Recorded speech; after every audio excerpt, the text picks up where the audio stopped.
চলে এসছে এখানে আমাদের লেট লাঞ্চ।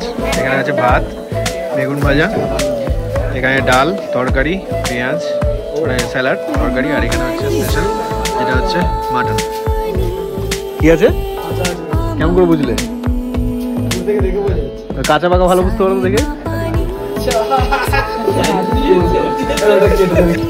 তো গুড ইভিনিং, আমরা এসে লাঞ্চ করার পর একটু ফ্রেশ ট্রেশ হয়ে নিলাম। ফ্রেশ ট্রেশ হয়ে নিয়ে এখন একটু বেরোচ্ছি। এখানে আশেপাশে একটি জায়গা রয়েছে যেটা হচ্ছে মুখোশ গ্রাম, ঠিক সেই জায়গাটাতে একটু ভিজিট করতে যাচ্ছি। সেই জায়গাটাতে ঘুরতে যাচ্ছে। আমাদের বাইকের কয়েকজন এখানে রেডি হয়ে গেছে। কিছু কিছু মেম্বাররা যাবে, আবার কিছু কিছু মেম্বাররা যাবে না, থাকছে। তো চলো মুখোশ গ্রামে কী রয়েছে না রয়েছে, মুখোশের কীভাবে এখানকার বিখ্যাত পুরুলিয়ার একটি যেটা শিল্প সেটা হচ্ছে এই মুখোশ শিল্প। তো সেই সমস্ত কিছু দেখাবো এবং আরও কিছু দেখানো রয়েছে এই ব্লগটাতে। তো অবশ্যই কিন্তু জুড়ে থেকেও শেষ পর্যন্ত, আশা করি তোমাদের ভালো লাগবে। তো চলো দেখা হচ্ছে একবারে। আর মোটো ব্লগিং সেটআপটা নিচ্ছি না, একবারে ওখানে গিয়ে কিছুটা তোমাদের ভিডিও দেখানোর চেষ্টা করছি। অন্ধকার হয়ে গেছে, সেরকম মোটো ব্লগিং সেটআপে সেরকম কিছু দেখতেও পাবে না। তাই চলো একবারে গিয়ে ওখানে কথা হচ্ছে। তো নিব না ভেবেছিলাম, আমার ব্লগে আবার মোটো ব্লগ থাকবে না, তাই কি কখনো হয়? চলো নিয়েই নিলাম, বেরিয়ে পড়লাম আমরা সবাই মিলে মুখোশ গ্রাম ভিজিট করতে আরও একবার। মানে জাস্ট পরপর রাইড চলছে, পরপর। কালকে পৌঁছানোর পর থেকে শুরু হয়েছে রাইড করা, চলছেই। রাত্রিবেলা একটু মোটো ব্লগটা তোমরা এনজয় করে নেবে। তো চলো এই রাস্তাটা কাটিয়ে উঠি, তারপর গিয়ে বাকি কথা তোমাদেরকে বলছি। আমরা এখন যাচ্ছি মুখোশ গ্রাম ভিজিট করতে। আর এখন যাচ্ছি পুরোটা পুরুলিয়ার গ্রামের ভেতর দিয়ে, পুরুলিয়ার গ্রাম বাংলার ভেতর দিয়ে, রাঢ় বাংলার ভেতর দিয়ে আমরা এখন রাইড করছি। লাইটটা জ্বালিয়ে নিই। হ্যাঁ, তো মুখোশ গ্রাম কিন্তু এখন আমরা ভিজিট করবো। ঘড়িতে সময় এখন 6টা 19। আমরা মুখোশ গ্রাম ভিজিট করতে বেরোলাম। বাড়িতে গিয়ে মানে ইয়েতে গিয়ে রিসর্টে গিয়ে কিন্তু এরপরে আরেকটা প্রোগ্রাম রয়েছে, যেটা হচ্ছে ছৌ নাচের প্রোগ্রাম। তো ছৌ নাচ তো তোমরা অনেকের ভিডিওতে দেখেছো। তো এবার একটু আমার ভিডিওতে দেখো যে ছৌ নাচটা কেমন হয় এখানে পুরুলিয়ার, মানে অরিজিনাল ছৌ নাচ যা হয় তাই তোমাদের দেখাবো। তো পুরুলিয়ার এই দুটো জিনিস খুব বিখ্যাত, এই মুখোশ আর এই ছৌ নাচ। ছৌ নাচটার সাথে মুখোশ যদিও অ্যাসোসিয়েটেড, এই দুটোই একটু তোমাদের দেখানোর চেষ্টা করব।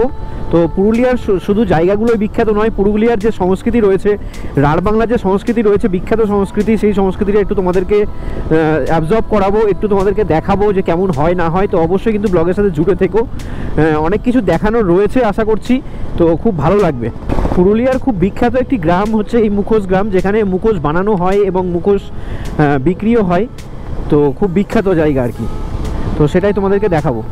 দেখেছো পুরোটা জঙ্গলের মধ্যে দিয়ে রাস্তা, মানে আশেপাশে লোকারণ্য নেই বললেই চলে। জানি না গোপ্রোতে কতটা হচ্ছে, ভাবছিলাম নেবো না, কিন্তু আমি ভাবলাম যে আমার ব্লগ আর মোটো ব্লগ থাকবে না, এটা তো ইম্পসিবল। সুতরাং নিয়েই নিলাম। চলো যেটুকু দেখানোর, যেটুকু পারবো সেটুকুই তোমাদের সাথে দেখানোর চেষ্টা করবো। তো আশা করি সেটুকুই তোমাদের খুব ভালো লাগবে।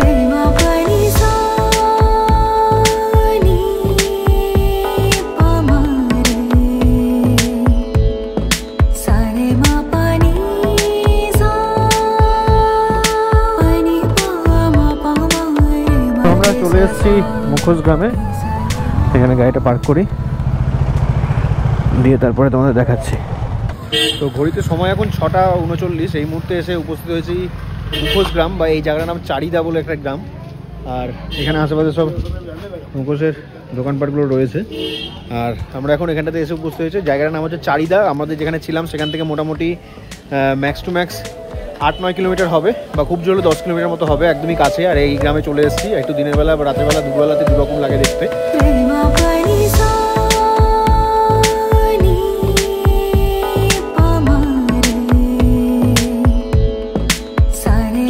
মানে এখানকার যেটা বিখ্যাত সংস্কৃতি, এখানকার যেটা বিখ্যাত লোকনৃত্যর মধ্যে একটি পার্ট, যেটা হচ্ছে এই মুখোশ।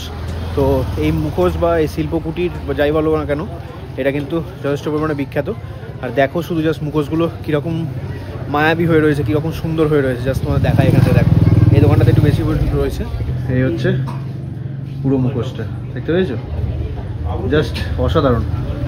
এখানে জুগাটা করে মূর্তিটা দেখো, পুরো মুখোশ।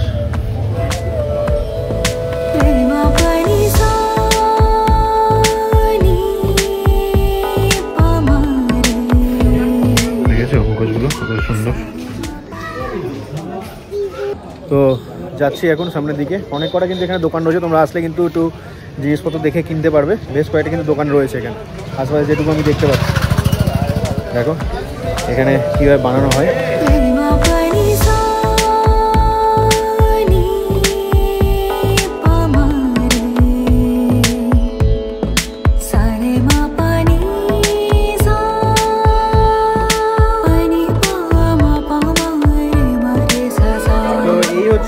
দাম সত্যি অসাধারণ। তোমরা আসলে এখান থেকে কিছু কিনতে পারো। আমি এখান থেকে এবার আর কিছু কিনছি না সেরকম, কারণ একটু ব্যাগে নিয়ে যাওয়াটা একটু প্রবলেম হয়ে যাবে, সেই কারণে আর এখান থেকে কিছু কিনছি না। প্রত্যেকটা এখানে অনেক কটা দোকান রয়েছে। এই সাইডে যদি দেখাই, এই সাইডে কিন্তু বেশ কটা দোকানপাট রয়েছে। দেখো এখানে একটা দোকান রয়েছে, আবার এই সাইডে কিন্তু কিছু কিছু দোকানপাটগুলো রয়েছে। তো আসলে কিন্তু তোমরা এখানে দেখে কিনে নিতে পারো, বেশ ভালো।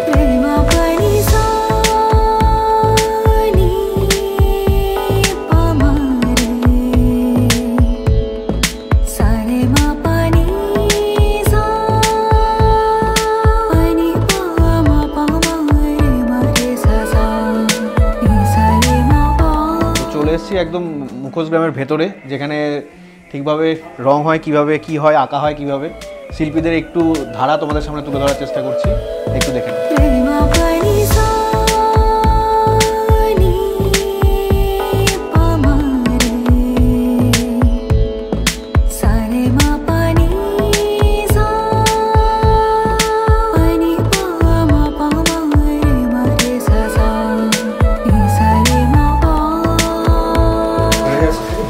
কিভাবে বানানো হয়। আমি একটা ঠাকুরের ফটো নিচ্ছি, এটা একটা শিল্প। এই শিল্পটা একটু তোমাদের সামনে দেখানোর চেষ্টা করলাম। শিল্পীর সাথে তোমাদের কেমন লাগছে অবশ্যই কিন্তু জানিও, ভালো লেগে থাকে তো অবশ্যই একটু কমেন্টে জানিও।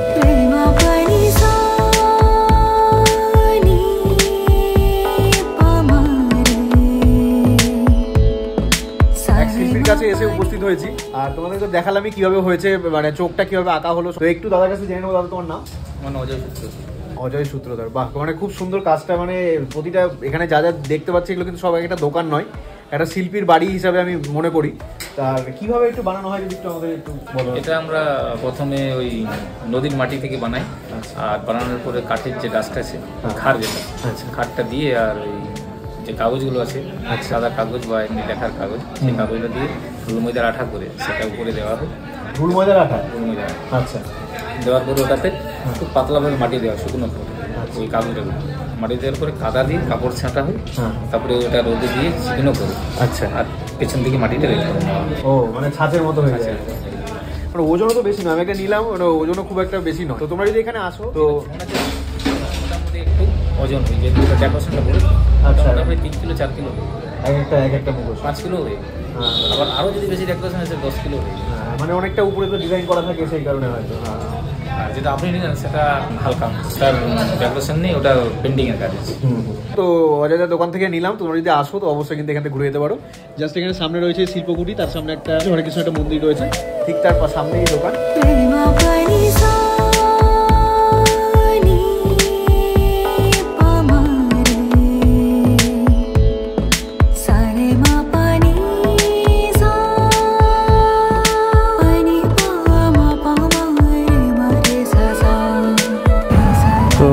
বেরিয়ে যাচ্ছি মুখোশগ্রাম থেকে। এই হচ্ছে মুখোশগ্রাম। বিদায় জানাই, আবার কোনোদিন দেখা হবে। দেখতে পেয়েছো? তো বেরিয়ে পড়লাম। তো বন্ধুরা, মুখোশ গ্রাম কেমন লাগলো অবশ্যই কিন্তু জানিও। মানে খুব সুন্দর একটা ঐতিহ্য বলা চলে, খুব একটা সংস্কৃতি বলা চলে, আর এক একটা শিল্প বলা চলে। মানে যারা যারা ওখানে মুখোশ বিক্রি করছেন বা আঁকছেন তারা কিন্তু কোনো দোকানদার নয়, মানে একজন এক একটা শিল্পী। মানে জানি না এটাকে কি বলা উচিত, দোকানদার না শিল্পী। আমার তো মনে হয় যে এরা শিল্পী, কোনো দোকানদার নন। মানে শিল্পকে ওরা নিজেদের দৈনন্দিন চাহিদার জন্য বিক্রি করছেন। তো তোমরা যদি এখানে এসে থাকো, তোমরা যদি ঘোরো, এখানে আসো, তো অবশ্যই কিন্তু কিছু স্মৃতি তোমাদের জন্য নিয়ে যাও, এবং তাতে তোমাদের কাছে একটা লাইফ টাইম অ্যাচিভমেন্ট, আর সাথে তাদেরও কিছু সাহায্য হয়। দেখো, ওদের ব্যবসা তো আমাদের জন্যই না।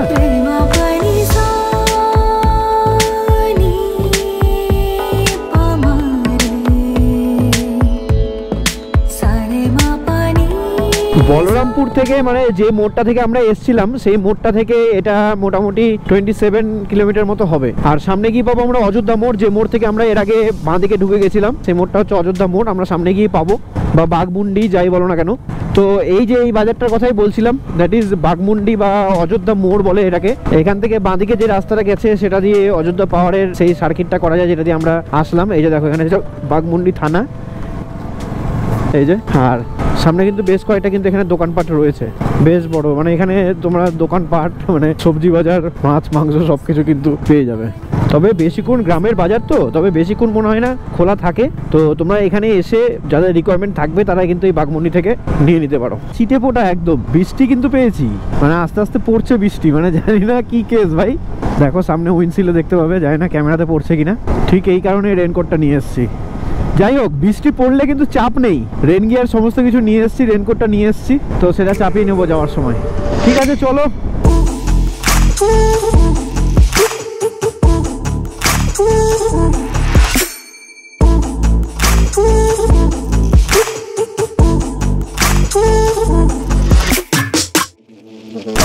এবার ক্যামেরাতে বৃষ্টি পড়তে শুরু হয়েছে।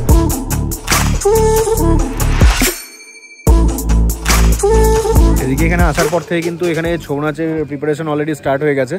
যদি দেখাই, এখানে যারা এখানে করবেন শিল্পী তারা কিন্তু এখানে বসে পড়েছেন, আর এদিকে কিন্তু প্রিপারেশন চলছে। একটু যদি কাছে গিয়ে দেখাই তাহলে বুঝতে পারবে। এই যেগুলো সব মুখোশ, এগুলো পরে কিন্তু আস্তে আস্তে নাচ শুরু হবে। এখানে একটা রয়েছে, তো আস্তে আস্তে এখান থেকে আমাদের প্রোগ্রাম শুরু হবে। ছৌ নাচ মানে যেটা পুরুলিয়ার ঐতিহ্য বলতে পারো, তো সেটা কিন্তু শুরু হয়ে যাবে কিছুক্ষণের মধ্যেই। তো চলো একবারে শুরু হোক, তারপর তোমাদের সমস্তটা দেখাচ্ছি।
জাস্ট এইমাত্র শেষ হলো, তোমরা তো দেখলে কিরকম হয় না হয়, মানে পুরুলিয়ার একটা ঐতিহ্য বলতে পারো, পুরুলিয়ার একটা সংস্কৃতি বলতে পারো। এই জিনিসটা কিন্তু আমাদের না দেখলে হতো না, মানে এই জিনিসটা আর কি সম্পূর্ণ পূরণ করলো। মুখোশটা দেখে আসার পর মুখোশ গ্রামের সেই মুখোশগুলো কীভাবে ব্যবহার হয়, কীভাবে ছৌ নাচে তারা ব্যবহার করে থাকে, সেই জিনিসটা আজকে এটা না হলে হয়তো সম্ভব হতো না। তো সেটা দেখলাম, যথেষ্ট সুন্দর ছিল, যথেষ্ট খুব ভালো লাগলো দেখে। আর আমাদের সমস্ত বাইকাররা পেছনে রয়েছে। আর আরেকটা জিনিস এখানে দেখে আরেকটা জিনিস খুব বেটার লাগলো দেখে, যেটা হচ্ছে এখানে যতক্ষণ পর্যন্ত ছৌ নাচ হয় ততক্ষণ কিন্তু এখানে কোনোরকম চিকেন বা মাটন বা মাছ, কোনো আমিষ জাতীয় খাবার কিন্তু এর আশেপাশে কিন্তু থাকে না। সেই কারণে যতক্ষণ পর্যন্ত ছৌ নাচ চলছিল ততক্ষণ পর্যন্ত কিন্তু এই সমস্ত কিছু হয়নি। আর যখন ছৌ নাচটা শেষ হলো ঠিক তারপরে এখানে কিন্তু চিকেন বারবিকিউ স্টার্ট হয়ে গেছে। তো জিনিসটা বেশ ভালো লাগলো যে তারা তাদের সংস্কৃতিকে যথেষ্টভাবে, তাদের ঐতিহ্যকে যথেষ্টভাবে সম্মান জানায়। তো এই হচ্ছে ব্যাপার। তো চলো ফটাফট এবার ছৌ নাচ তো দেখালাম, এবার চলো চিকেন বারবিকিউটা দেখাবো। আর বেশি লেট করবো না আজকে, কারণ সকাল সকাল আমি বেরিয়ে যাওয়ার চেষ্টা করবো যতটা পারি। তো এটাই হচ্ছে তোমাদের আজকে পুরুলিয়ার ট্রিপ ছিল। তো চলো চিকেন বারবিকিউটা দেখা, এখন অনেক কিছু জিনিস মানে ডিনার কি করবো না করবো সমস্ত কিছু কিন্তু দেখাবো। তো অবশ্যই ব্লগের সাথে জুড়ে থাকো। আর কিছুটা চলো আগে চিকেন বারবিকিউটা দেখে নিই।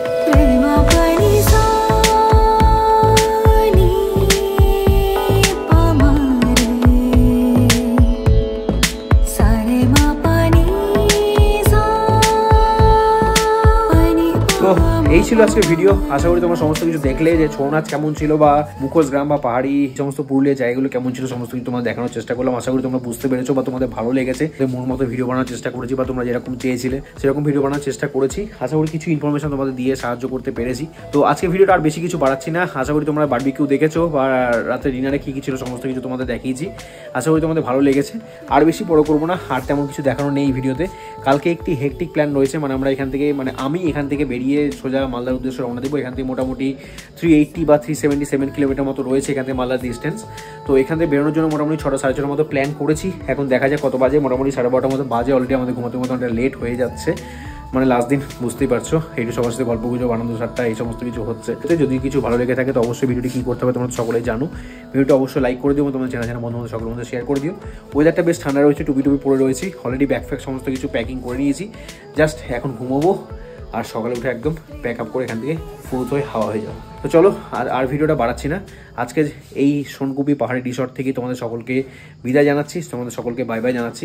খুব তাড়াতাড়ি দেখা হচ্ছে নতুন এপিসোডে। Till then stay tune. আজকে tata, take care and good bye from Sonkupi Pahari resort Purulia.